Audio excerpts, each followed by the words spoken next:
So the Hawks then got Lou Dort, bro. We got Lou Dort. We got rid of Rissacher, and we got Ryan Nembhard. Now, when I first read this, bro, I thought we got Andrew Nembhard and Lou Dort, bro.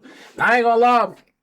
As much as it sounds bad because we got rid of the number one pick, but the Hawks finally we got a number one pick and we chose bad. We chose bad, bro. It was a bad pick. This is better than not getting nothing. Like I much rather like this than getting like a second round pick or like just something else. I feel like this is one of the best situations. We like Zaccharie Rissacher, bro. They get no playing time in the playoffs, and it didn't work out for us. The GM at that time chose a bad pick. I forgot bro name. It was in my head, but I forgot bro name. So honestly, got rid of him. We got Lou Dort. Now the defense on this team is crazy, bro. Like, bro, I ain't gonna lie, it's too much defense to the point where like we dang near might need. We dang near. I don't know. We might need another scorer. Somebody. I'm trying to think who gonna score the ball. Like, look, P game. We got Dyson Daniels. Lou Dort, Zuby, but it was Zuby defense up there, and then we got who else? Like another Aaron Wiggins. He a 3-and-D player, but like, and then Flemings he gets steals and blocks. Like we got defense on this court. Last year we had decent defense. The only thing the defense is missing is an anchor, a defensive anchor, somebody that can block shots, somebody that's a presence in the paint. That's the only thing I feel like we missing. Oh yeah, I forgot. I still got the Knicks jersey. This is the 5th video. I gotta finish my little bet that I made with y'all, bro. Once I'm done with that, we done with the jersey, bro. So I'm still keeping up with it. We're gonna have like 5 more videos and I'm done. Or it's 5 or 6, y'all. I think it's 5. It's 5. So this is the 5th video, so we got 5 more to go. But yeah, so even this lineup, we got Dyson Daniels, CJ McCollum, NAW, Jalen Johnson, the Congo. We still missing that defensive anchor. I don't know how we gonna find it. Jalen Duren's in the market, and we still got to get rid. Well, we already got rid of Kuminga. We could still sign him back and try to get him in a trade package, but I don't know if we ended up. I don't know what the cap space looked like on our team, but if we ended up picking back a Kuminga because he can give us some offense. He still got defense. He athletic. Like I still wouldn't be mad at that. But this team still needs somebody in the paint. If I'm being honest, that's the only thing I'm looking at my team. And players are gonna have to show up. Like it's a lot of players gonna have to show up. It can't just be CJ McCollum and friends. Like everybody else gotta do their part. Now let's get to some videos. We got Chris Moore video. The Thunder, they're starting to break. Oh yeah. And the Thunder, they trying to get rid of, they need some cap space. So they getting rid of like a lot of players. They got rid of Aaron Wiggins. That's who we got. And then we got Lou Dort. And then they got rid of Isaiah Joe. The team, they're going to trade Lou. Try to make sure I like, comment, subscribe. So the Atlanta Hawks, it's a 3-team deal. Oh my So goodness. he's going to the Hawks. They're going to get 3 second-round picks. And then Zaccharie Rissacher, the former number 1 pick. That boy said Zaccharie Rissacher. That's how you say his name? It's not Rissacher? It's Rissacher? I don't know. Y'all let me know if I'm wrong. And then the Mavs, they got 3 number 1 picks, right? They got Cooper Flag, Kyrie, and now they got Zaccharie Rissacher, bro. That's crazy. 3 first-round picks. Like, I can't believe the Hawks chose Zaccharie, though. Zaccharie should not be a first-round pick. And Ryan Nembhard, he's on his way to the Atlanta Hawks. So this move Ryan Nembhard was hooping last year, too. Money-making move, money-saving move. Maybe we're going to have to look at that Celtics trade for Jaylen Brown a little bit differently. Because it seems like the new CBA rules, the new salary cap, the first apron, the second apron. It looks like no teams are interested in that second apron sheet. Nobody wants to pay that tax bill, and they're making moves accordingly. And actually, it's gotten so bad that we've got players like Wemby. He recently took less money on his latest contract. And you've got the NBPA, the NBA Players Association. Oh, yeah, y'all seen me more videos that I need to react to, like, going on with the NBA. It ain't really been a lot of news lately, like, trades and free agents kind of been quiet, but I ain't really react to everything, though. I ain't gonna lie. That a superstar player has to take less money.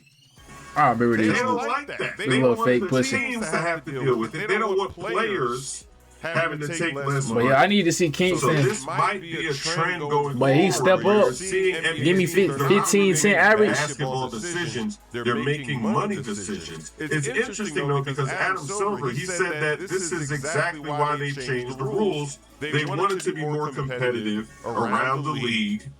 They don't want teams being able to stack players. They want it to be a challenge. But the problem is homegrown situations and teams that have done a good job of building, all of a sudden they can't keep their players together. Because it's not like the Thunder, they made a bunch of trades or got a bunch of free agents, and some of the other teams that are making similar moves. It's just that the cost of keeping the players that you got yourself, you developed yourself, like the Celtics with Jaylen Brown, they can. See, I ain't gonna lie, that's one thing that I gotta like, now that I'm looking at all the games and stuff like that, I need to like, I gotta understand like free agency. Like when they be talking about the contracts and the salary cap and all that, I understand that, but like certain stuff like when you sign a player and trade them off and like do certain stuff, some of that stuff I don't really fully understand it. I ain't gonna lie, but Chris Moore, I see what he talking about though, but we're gonna look at this video because he was saying about the, he was talking about how the Zaccharie trade is kind of sad because we got him first round, but I ain't watching those. We got a trade. We got a number one pick. Hold on. A little bit. And we just saw something really interesting going on between three teams. The Oklahoma City Thunder, the Atlanta Hawks, and the Dallas Mavericks have agreed on a three-team trade that Shams Charania of ESPN reported that Dort is going to be going to the Atlanta Hawks. And it's funny that he's like the headliner in this deal because you also have the number one overall pick, Zaccharie Rissacher, going to Dallas. You have Ryan Nembhard going to Atlanta. And then you also have 3 second-round picks going to OKC in this deal. So not only after this, I'm gonna look at the Mavs roster, bro. Throughout this whole decade, who's been one of the best defensive players, if not the best defensive player on that roster. You have Zaccharie. Is that a Steelers? He got a Steelers chair?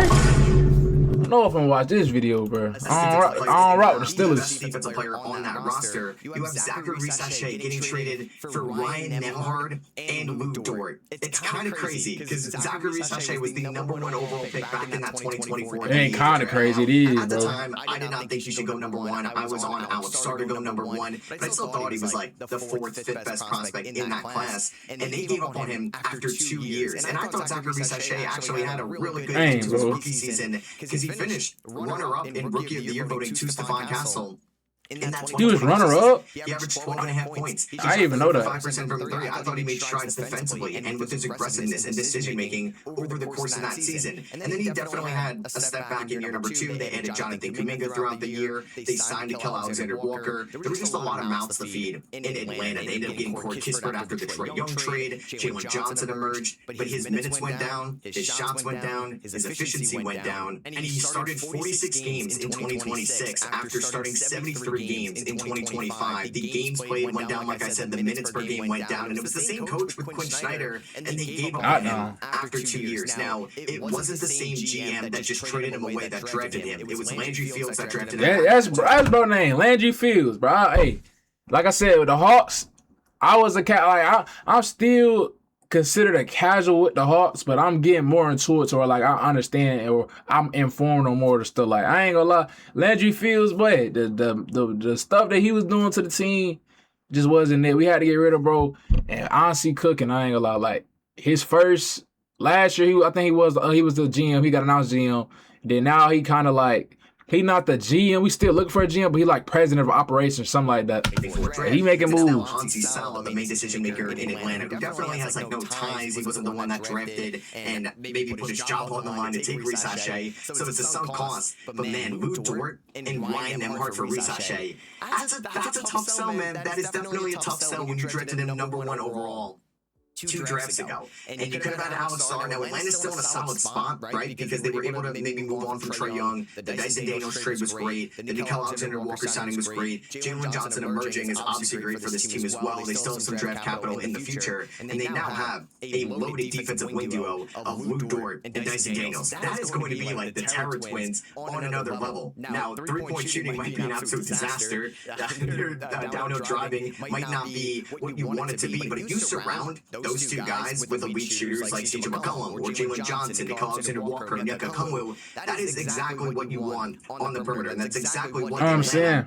You like to pass the ball a lot. Since they traded away Trae Young, to have guys that are not going to be liabilities on the defensive end of the floor. And I don't think Dyson Daniels is going to shoot under 20% from three last year. And he got to get back to what he shot in 2025 when he won Most Improved Player, and he ended up shooting 34% from three. Lu Dort has always been like a fine three-point shooter as well. I don't think you want him in like high leverage moments from three. Like last year, he shot 38% from the field and 34% from three. But he shot 41% in 2025, 39% in 2024, and he's going to be, I think, just fine on the perimeter. He's playing in a contract year, and OKC shed so much money in this deal. Shams also tweeted that they have now acquired 7 second-round picks this offseason. Dang, 7? $224 million in payroll and tax, and they position themselves comfortably under the second apron after trading away Isaiah Joe to Detroit. Aaron Wiggins, who I should have mentioned earlier, also on the Atlanta Hawks. Now they pick up Lu Dort as well. And yeah, Rissacher gets a new home in Dallas. Like, he's obviously the most intriguing piece here, given that he's still fairly young and he's. Y'all think the Thunder can stay competitive? Like they foundation, that team that won that championship is getting broken apart. Like, they still got a lot of pieces. They still got Casey Wallace. They got Caruso. I heard that he needs to get signed or get extended or something like that. They still got their base team. Jalen Williams, J-Dub was injured in the postseason, so he gonna come back. But do y'all still think the pieces that they lost? Do y'all still, like, obviously they still gonna be good, but do y'all think they still gonna be able to like compete in the playoffs, deep in the playoffs, with losing them 3 pieces they lost? Because they just acquiring picks. They're not getting nobody. Like, they ain't getting no players for it. They just been caps, trying to get that cap space right, just dumping out players. So I don't know. But obviously they still gonna compete as long as they got SGA and Hartenstein, like the base of their team, J-Dub, Chet, as much people like not to give him no credit, but as long as they got their base starting lineup, and then the big pieces like Caruso, Casey Wallace, and then Lu Dort was a piece, but I feel like they still can do something in the playoffs. They ain't gonna just drop down. It depends on who they get though. Now they have the 2024 and they got that center too. And the 2025 number 1 Dave Morrow on the same team. And I actually just made a video yesterday ranking every team's young core, and I had Dallas in tier 1, and it obviously gets better here. They were always kind of linked to Rissacher throughout the season as well, and I guess that was like an old regime, right? It was like with Nico Harrison, but when they fired Nico Harrison, it was like Michael Finley, Matt Riccardi. They were linked to Rissacher because Atlanta was linked a ton to Anthony Davis, and they ended up getting Rissacher with a new general manager, Mike Schmitz, a new president of basketball operations in Masai Ujiri. His shot be so high. Now, Dallas does have a lot of guys on their roster right now. They did just match the offer from Moussa Cisse from the New York Knicks, and you also have the return of Kyrie Irving. You drafted Morris Johnson and Sergio De La Rey in the first round. You made some other moves this offseason, like picking up Santiago Bama and Marcus Sasser. Like, it's a deep roster. Dallas is definitely going to have to cut some guys before the season starts, because they didn't really eliminate any roster spots with this deal with Ryan Nembhard going to Atlanta. And I don't mind Atlanta getting another guard. I don't know if he's going to make the final roster, just because they also drafted Kingston Flemings in the draft. They brought back CJ McCollum this offseason, and you would assume their long-term point guard is going to be Kingston Flemings over Ryan Nembhard, but hey, it's worth a shot to at least take an upside swing on him. And Atlanta's just got so many wings. Like, I thought maybe they were going to bring back Jonathan Kuminga this offseason. They ended up going for Aaron Wiggins and now Lu Dort. I think it makes sense. I think that's what they're trying to build there in Atlanta. Like I said earlier in the video, just guys that are not going to be liabilities on the defensive end of the floor, and guys that you can trust going forward. It's just crazy because, like, I feel like GMs and, like, it was definitely on display this year in the draft app. These front offices know how to draft, and I feel like they make the right decisions at the top of the draft. At least it felt like that this year and last year. But, like, Rissacher going for Lu Dort, basically, yeah, and Ryan Nembhard 2 years later after being the number 1 that's overall crazy. pick in the draft. I ain't a lot of the NBA next year. I'm already thinking about next year. It's gonna be exciting though. A lot of pieces getting traded and all that. Oh yeah, I did see that boy LeBron is trying to get signed by an NBA team. I don't know. I mean, not obviously trying to get signed by an NBA team, but he's trying to get signed by a team on the East, bro. So, like, that means the options is now the Heat, the Cavs. I don't know what was in his top 5, but I remember it was a decent amount of West teams. I'm trying to think who else. Oh, the 76ers. The Heat and the 76ers are the main two I know for a fact that it could be possible. LeBron's trying to play in the playoffs. And them teams, I feel like the 76ers was the team that I always was saying LeBron should go to. But I don't know what he gonna do. He trying to get in the East because that's like, you know, it's an easier what's the name. But if he goes to the 76, that means my Hawks gonna have to play him a lot. I ain't gonna lie, I don't know about that. But I ain't gonna lie, y'all make sure y'all like, comment, subscribe. I was gonna watch the whole video, but I'm gonna watch a little bit. This is a little trade though. It is a big piece though. Like us getting rid of a first round pick. Well, not even first round, a number 1 pick at that. For, you know, Lou Dort and just giving, you know, some second round picks. Well, no, we didn't give up no second round picks. That was Dallas, I think. I don't know what happened. I forgot the trade details. I ain't gonna lie. Let me get off. But this the 5th video though. We still gotta rock the Knicks jersey for 5 more videos, and we done.